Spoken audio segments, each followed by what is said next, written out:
2025년 9월 첫째 주 2부 예배로 이 길상면 온수리에 있는 소재지의 임마누엘 교회에서 말씀을 전해드리겠습니다. 오늘 우리에게 주신 말씀은 야고보서 4장 1절에서 16절 말씀입니다. 너희 중에 싸움이 어디로 다툼이 어디로 쫓아나느뇨? 너희 지체 중에서 싸우는 정욕으로 쫓아나는 것이 아니냐? 너희가 욕심을 내어도 얻지 못하고 살인하며 시기하여도 능히 취하지 못하나니 너희가 다투고 싸우는도다. 너희가 얻지 못하면 구하지 아니하며 구하여도 받지 못하면 정욕으로 쓰려고 잘못 구함이니라. 간음하는 여자들이여 세상과 벗된 것이 하나님의 원수임을 알지 못하느뇨? 그런즉 누구든지 세상과 벗이 되고자 하는 자는 스스로 하나님과 원수되게 하는 것이니라. 너희가 하나님이 우리 속에 거하게 하신 성령이 시기하기까지 사모한다 하신 말씀을 헛된 줄로 생각하느뇨? 그러나 더 큰 은혜를 주시나니 그러므로 일렀으되 하나님이 교만한 자를 물리치시고 겸손한 자에게 은혜를 주신다 하였느니라. 그런즉 너희는 하나님께 순복할지어다. 마귀를 대적하라. 그리하면 너희를 피하리라. 하나님을 가까이 하라. 그리하면 너희가 가까이 하시리라. 죄인들아 손을 깨끗이 하라. 두 마음을 품은 자들아 마음을 성결케 하라. 슬퍼하며 애통하며 울지어다. 너희 웃음을 애통으로 너희 즐거움을 근심으로 바꿀지어다. 주 앞에서 낮추라. 그리하면 주께서 너희를 높이시리라. 형제들아 피차에 비방하지 말라. 형제를 비방하는 자나 형제를 판단하는 자는 곧 율법을 비방하고 율법을 판단하는 것이라. 네가 만일 율법을 판단하면 율법의 준행자가 아니요 재판자로다. 입법자와 재판자는 오직 하나이시니 능히 구원하기도 하시며 멸하기도 하시느니라. 너는 누구간데 이웃을 판단하느냐? 들으라. 너희 중에 말하기를 오늘이나 내일이나 우리가 아무 도시에 가서 거기서 1년을 유하며 장사하여 일을 보리라 하는 자들아. 내일 일을 너희가 알지 못하는도다. 너희 생명이 무엇이뇨? 너희는 잠깐 보이다가 없어지는 안개니라. 너희가 도리어 말하기를 주의 뜻이면 우리가 살기도 하고 이것저것을 하리라 할 것이거늘 이제 너희가 허탄한 자랑을 자랑하니 이러한 자랑은 다 악한 것이니라. 아멘. 이 본문 말씀을 통해서 행복을 누리는 방법이란 제목으로 은혜를 피차받기를 원합니다. 세상에 사는 모든 사람들은 누구나 다 행복하기를 원하고 우리나라의 헌법에도 명시되어 있습니다. 행복을 추구할 수 있는 우리 모든 국민은 다 그렇습니다. 그런데 어떻게 하면 그 행복을 누릴 수 있을까요? 그 말씀은 본문을 통해서 살펴보겠는데 먼저 행복의 그 참 개념을 우리가 먼저 알아야 되겠습니다. 많은 사람이 행복이 무엇이냐 이것을 구분하지를 못해요. 진정한 행복을 발견하지 못합니다. 그래서 사람들이 잘못 구분하고 있는 행복이라는 것을 본문에서 정욕이라고 해요.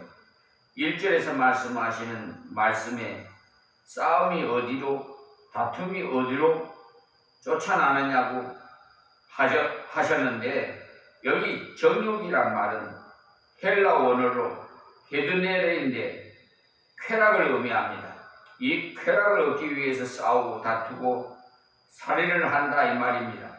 사람들이 싸우고 다투고 살인하는 모든 이유가 정욕을 얻으려는 목적에서 비롯된다는 겁니다. 그러나 행복은 결코 인간의 육체의 쾌락일 수가 없습니다. 그런데도 오늘날 많은 사람들이 그 행복이 육체의 쾌락인 줄 알고 그 쾌락을 즐기기 위해서 노력을 경주하고 있어요. 쾌락은 잠시고 서로 그것을 행복이라 믿는다 해도 영원한 만족을 주지를 못합니다. 여기에 대해서 본문 6절에 말씀하기를 그러나 더욱 큰 은혜를 주시나니 그러므로 이르시되 하나님이 교만한 자를 물리치시고 겸손한 자에게 은혜를 주신다 하였느니라고 말씀하셨어요. 그래서 은혜 또는 큰 은혜 이런 말씀을 하셨는데요. 조건 없이 주어지는 것이 은혜야말로 참 쾌락과 영원한 만족을 주는 것입니다. 왜냐하면 하나님의 은혜라는 참된 쾌락의 원천이기 때문입니다.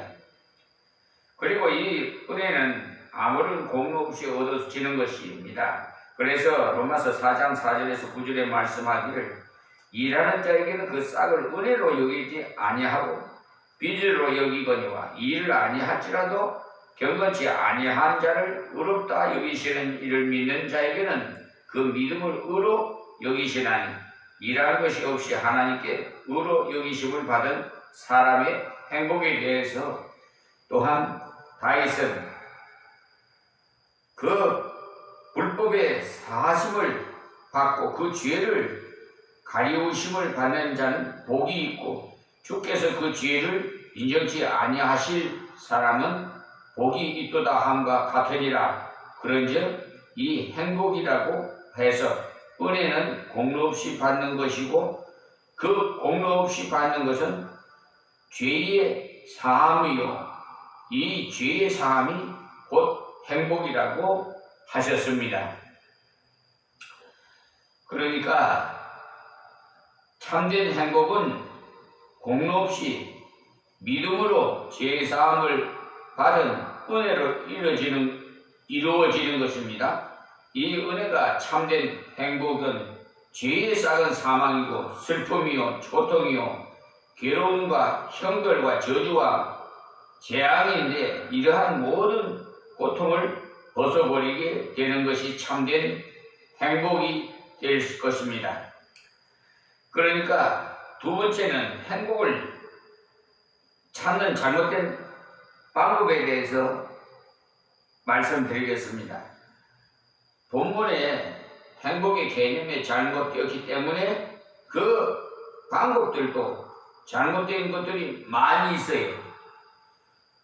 첫 번째 싸움이라는 게 나오죠. 싸움과 다툼 1절에 벌써 살인으로 얻는 것을 얻을 수 없음을 말하는 거예요. 세상 사람들은 육체의 그 정욕으로 육적 쾌락을 얻으려고 싸우고 다투고 시기하고 살인한다고 했는데 그러나 만족을 얻지 못합니다.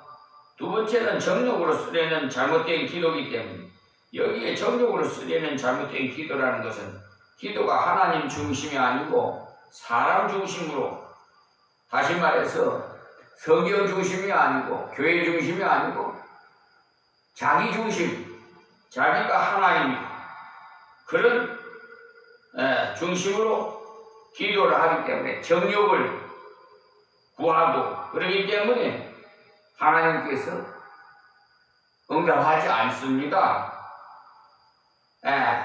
하나님 앞에 기도할 때는 하나님 중심으로 하나님 예를 들어서 물질을 주시면 하나님을 위해서 사용하겠습니다.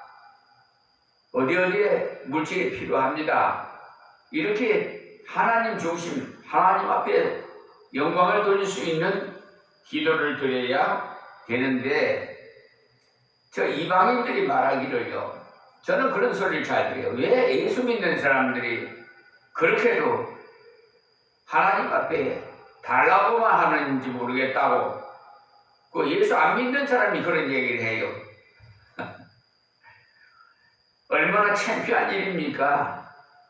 그러니까 잘못된 기도를 하는 사람들의 기도를 듣기 때문에, 그리고 또 한 가지는 뭐 죄를 짓고는 주일날 가서 회개하면 다 죄가 없어진다면서요. 또 그래요. 그 이방인들이 뭔지 알아요.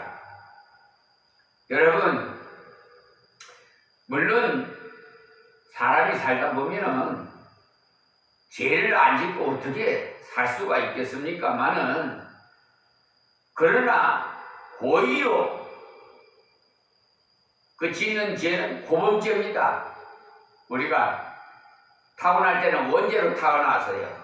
우리의 시조는 아담으로부터 하나님 앞에 불순종했기 때문에 그 죄가, 죄의 자손은 계속 그 자손으로 이어져 오늘날 우리에게 왔잖아요. 그 원죄라는 걸. 그런데 고범죄는 자기가 고의적으로 짓는 죄, 알면서도 다시 짓는 거. 이거는 하나님 앞에 회개해도 모르겠습니다. 저는 하나님께서 주관하셨기 때문에 주권은 하나님께 있으니까, 그것은 성경에 기록될 된 데는 그 고법죄는 좀 문제가 있다고 저는 보고 있습니다.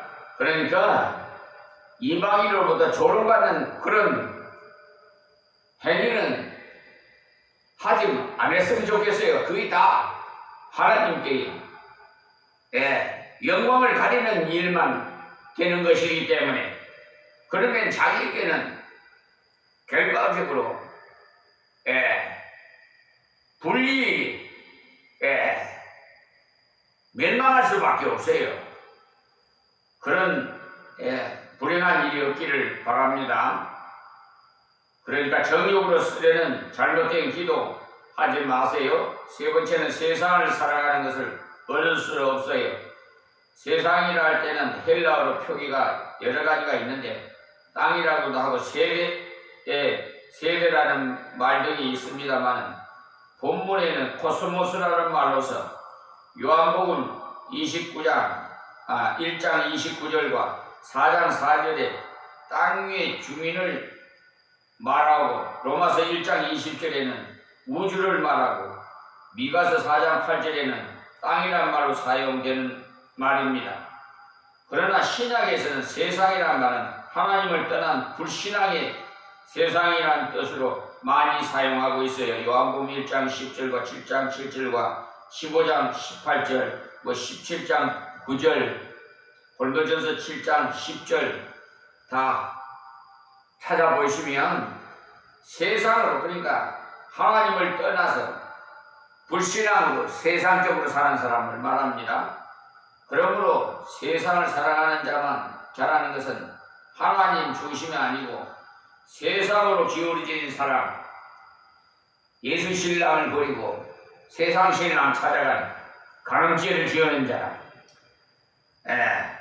그러니까 이렇게 성경이 또 가늠한 여인이라고 하잖아요. 세상에 애착하고 하나님께 대해서는 정도 없고 지조도 없고 음란한 여인 같은 자, 이러한 자는 모든 면에서 참된 만족을 누리지 못하고 회개와 구원으로 이어지는 하나님의 은총에 빛이 비쳐 있는 것을 거부합니다.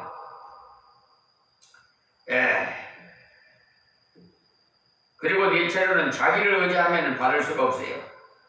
오늘이나 내일이나 우리가 아무 도시에 가서 1년을 유하면서 장사해서 많은 이익을 보리라 하는 자들이라고 성경에 말씀하여 나오는데, 이 말씀은 신자가 장사하지 말라는 말이 아니고 이익을 남기지 말라는 말도 아니고 또한 어떤 계획도 세우지 말라는 말도 아닙니다.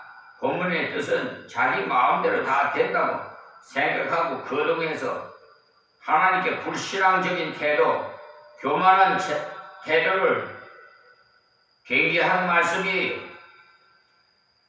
그러므로 그날의 책임을 지고 충성하라는 말인 동시에 내일 일은 하나님께 의지하라는 말이 마태복음 6장 33절에서 34절 말씀에 보면 먼저 그의 나라와 의를 구하라. 한날 괴로우면 그날이 족하다라고 말씀하셨습니다.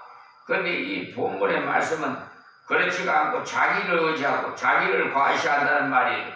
그래서 덤벼든다는, 우리가 1년만 부지런히 뛰면 된다, 뭐 2년만 부지런히 뛰면 된다, 이렇게 인간 계획을 세우고 하나님 없이 그대로 추진해 가는 어리석음을 책망하는 말씀이에요.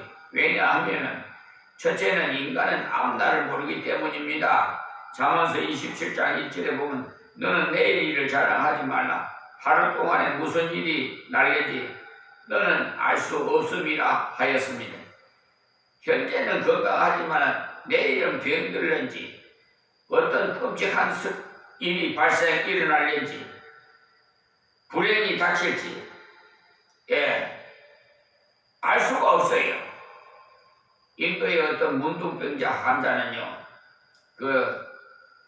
이름을 밝히지 않고 투고한 글에 보니까 그 문둥이가 21살 돼서 생일잔치를 파티를 하려고 하는데 아침에 세수를 하고 단장을 하고 수염을 깎는데 이 맹독칼이 칼에 이 맹도하다가 이렇게 피가 났어요. 잘못 이렇게 사용하다가 피나는 수도 있잖아요. 그러면 우리는 얼마나 쓰라리고 아픕니까? 그런데 그 분은 아프지 않다라는 거예요. 피가 나는데도 아프지 않더라는 거예요. 그래서 의사에게 가서 물어보니까 문둥병이 증세라는 거예요. 여러분, 그래서 구약에 보면 문둥병을 환자를 많이 말씀이 나오는데요. 그것은 자기가 죄를 짓고도 죄인 줄 모르는 사람을 문둥병이라고 해요. 문둥병자. 그러니까 사리 판단도 제대로 하지도 못하고 자기 아픈 줄도 모르고 죄 짓는 줄도 모르는 사람, 자기가 그냥 벗었는지 입었는지도 모르는 사람, 분별도 못하고 이게 선한 일인지 악한 일인지도 못한 이런 사람을 두고 문둥병자를 문둥병자로 칭합니다. 어쨌든 우리는 문둥병자 같은 증상이 없어야 되겠습니다. 그래서 그 사람에게는 불행이 찾아왔다는 내용이 있는데, 그러므로 우리는 오늘도 내 날이 아니고 내일도 역시 내 날이 아니에요. 누가복음 12장 16절에서 19절을 보면 어리석은 부자가 많이 곡식을 쌓아두어서 그날 밤 그는 죽어버렸는데, 누가복음 16장에 보시면 부자와 그 거짓 나사로에 대해서 나옵니다. 거짓 나사로는 부스러기라도 먹고 거짓을 그렇게 했지만 예수를 믿어서 아브라함 품에 안기고, 부자는 음부에 갔어요. 여러분, 세상에서 부자로 살다가 음부에 가는 것이 좋아요. 그렇다고 해서 뭐 예수 믿는 사람 이 세상에서 가난하게 살라는 말은 아닙니다. 오해하지 마시고요. 만약에 판자촌에 산다 하더라도 자신을 비굴하게 생각지 말으라는 거예요. 내세에 소망하고 예수만 믿는 황금길을 걸어갈 건데, 유리알 같은 황금길, 진주물을 통해서 천국에 들어갈 걸 생각해. 우리의 보양이 예수님이 우리 처소를 마련하러 가셨잖아요. 그러니까 여러분, 이 세상의 집과는 비교가 안 돼요. 저는 상상해 보니까요, 제가 40일 금식 하면서 한밤중에 1시간씩 환상을 보여주시는 거예요.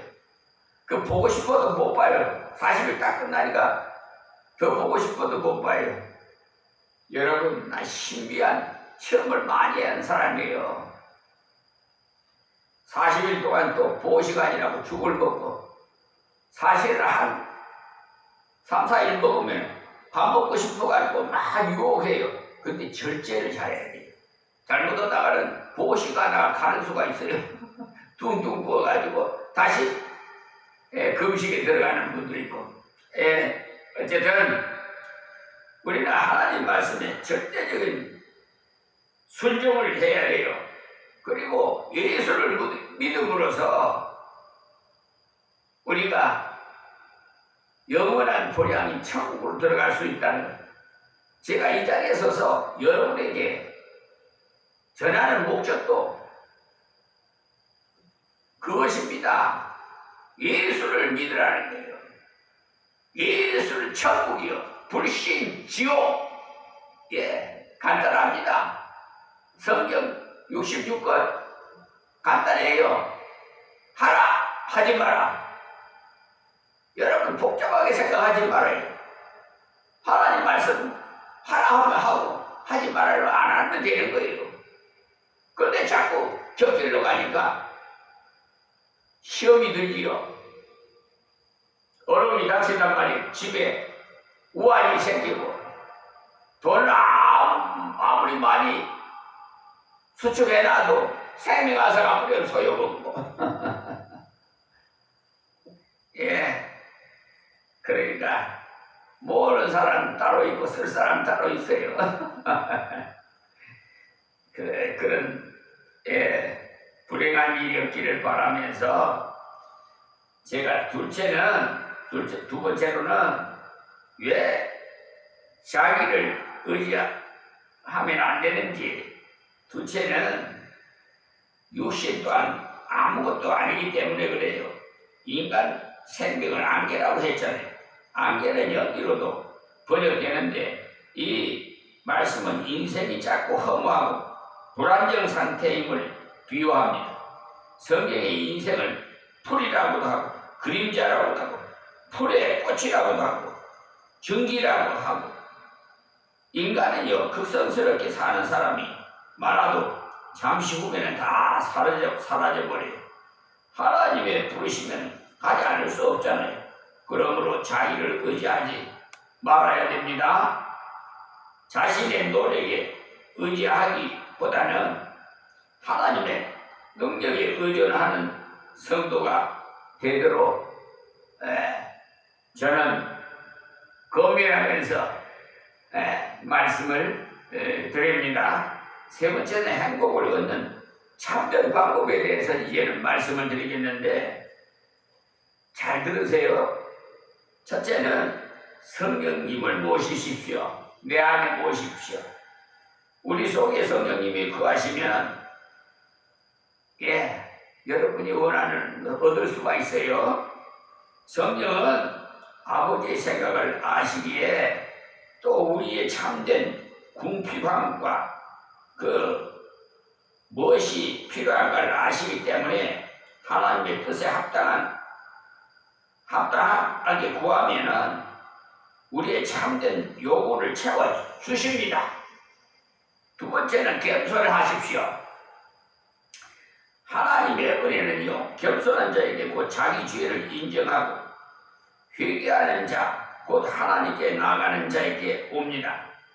물은 낮은 곳을 흐르고 하나님의 은혜도 겸손한 자에게 임해요. 교만한 자에게는 안 해요. 저 트럼프 대통령은 아주 교만해요. 그래서 한미 정상회담 때 제가 앞두고 하나님께 기도했어요. 저 트럼프 대통령 교만한 코를 좀 꺾어주시고 입을 좀 막아달라고. 그리고 우리 이재명 대통령에게 권능도 주시고 지혜도 주시고, 또한 입을 벌릴 때마다 꼭 필요한 말씀만 할 수 있도록 성령 하나님께서 도와달라고 기도 드렸습니다. 그랬더니 여러분, 한미 정상회담 그 화면을 보십시오. 얼마나 얼마나 감사한지 하나님이 나의 기도를 들어주시고, 야, 오해했던 것도 다 풀어지게 하시고, 예? 한국에는 뭐 숙청을 하고 교회 뭐 압수수색 들어갔다고 오해를 많이 하고 계셨는데, 그거 싹 사그라지게 만들고, 또 자세도 보세요. 트럼프 대통령을 내려보고 대화를 하고 있잖아요. 예? 아래를 보고 대화하고 있잖아요. 사실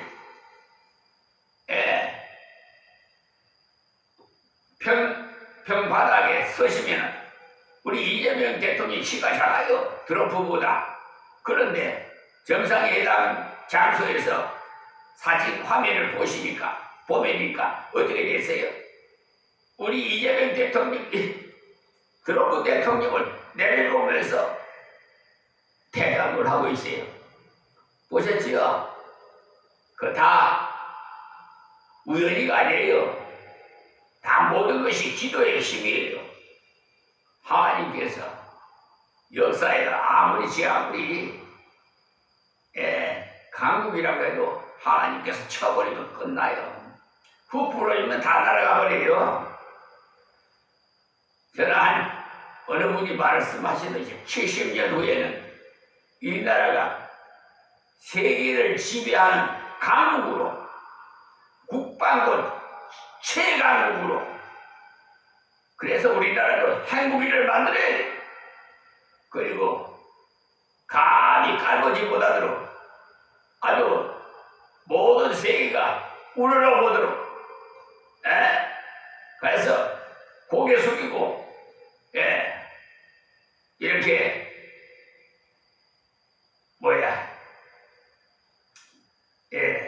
서로 타협하려고 이렇게 화치를 맺자고 이렇게 온란이 올 겁니다. 우리 인간적인 생각으로는 안 돼요.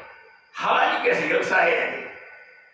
그래서 우리나라를 최강국으로, 국방으로, 경제적으로 부강한 나라로 만들어달라고. 그래서 세계에서 다 위로 올라보게끔, 우리나라를 세계를 다 내려다보게끔, 세계에서 다 화치를 받고 고개 숙이고 들어오도록. 그때는 북한도 다 고개 숙이고 화친하자고 아마 손을 내밀걸요. 저는 다 심리 분석 그런 것을 하나님께서 주셔서 예감이, 저는 계시의 그 예감을 어느 정도는 알고 있습니다. 그렇다고 뭐 예전에 60년 대 뭐 후거 뭐 어쩌고 저쩌고 그렇게 오해하시면 안 됩니다. 자, 그러므로 세 번째는 순종하는 자에게 임해요. 순종은 제사보다 낫다고 해서 수양의 기름보다 낫고, 그러므로 순종은 꼭 축복의 산실이고 관문입니다. 아브라함이 순종함으로써 복을 받았고 모든 사람이 순종함으로 은혜를 얻었죠. 네 번째는 마귀를 대적하고 하나님을 가까이 해야 합니다. 하나님을 가까이 한다는 말은 제사를 성소에 들어가는 표현인데, 그러므로 이것은 성도의 기도의 지성소요, 예배의 제단입니다.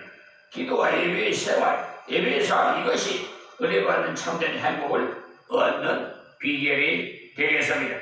마지막으로 다섯 번째, 하나님의 뜻대로 행해야 할 것을 말씀드립니다. 하나님의 뜻대로 행한다는 것은 하나님의 영광을 나타내는 것이고, 하나님께 그 모든 교육을 맡기고 자기 미래를 하나님의 수중에 맡기는 순종의 자세를 말하는 것입니다. 모든 것을 하나님께 맡기고 전적으로 그분의 명령이나 법에 순종하는 것입니다. 그러면 생각이 바뀌고 상황과 환경이 바뀌게 될 것입니다. 왜냐하면 우리의 생과 사업, 복과 저주, 성공과 실패가 모두 하나님의 의지이기 때문에, 그러므로 우리는 자기의 뜻대로 하려는 모든 교만을 마음을 버리고 하나님의 뜻대로 살려는 노력이 선행되시기를 바랍니다. 우리는 오늘 어떠한 방법으로 우리의 행복을 추구하고 있습니까? 쾌락을 따라 살지 말고 참된 행복을 발견하고 성령의 인도에 따라서 겸손히 순종하고 마귀를 대적하고 하나님의 뜻을 따라서 살면서 죽든지 살든지 주님만을 위해 사랑하고 섬기시고 영광을 돌리는 사실은 우리 모두가 되시기를 바라면서 말씀을 맺겠습니다. 하나님 고맙습니다. 감사합니다. 이 말씀이 복 있는 사람에게 귀가 열려 듣게 하여 주시옵시고 하나님 100배나 채워주셔서 이 세상에 살면서도 물질로 고통받지 않게 하시고 하나님 많은 자들에게 베풀고 사랑할 수 있는 저희들이 되게 하옵소서. 또한 이방인들도 구원해 주셔서 불의한 죄를 범한 자들도 다 회개하고 하나님 앞에 엎드려 돌아오게 하여 주시옵소서. 예수님의 이름으로 기도하옵나이다. 아멘.